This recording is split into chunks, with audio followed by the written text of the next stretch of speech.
নমস্কার, আপনারা দেখছেন সময় কলকাতা। আপনাদের সঙ্গে রয়েছে আমি পায়েল। আসছে বিস্তারিত খবরে।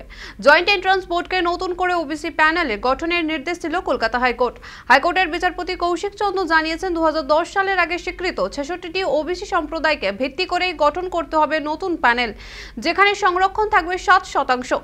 হাইকোর্ট স্পষ্ট নির্দেশ দিয়েছে, এই আদেশ 15 দিনের মধ্যে কার্যকর করতে হবে এবং 3 সপ্তাহের মধ্যে সিনিয়র স্পেশাল সেক্রেটারির এক আধিকারিকের মাধ্যমে হলফনামা জমা দিতে হবে।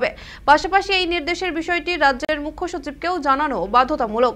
বুধবার এই সংক্রান্ত মামলার শুনানিতে রাজ্য সরকার ও জয়েন্ট এন্ট্রান্স বোর্ডকে নানা প্রশ্নের মুখে পড়তে হয়। আদালত জানায়, 2024 সালের ওবিসি সংক্রান্ত পূর্ববর্তী রায় লঙ্ঘন করা হয়েছে। ফলে বৃহস্পতিবার যে জয়েন্টের ফল প্রকাশ হওয়ার কথা ছিল তাও স্থগিত রাখা হয় আদালতের নির্দেশে।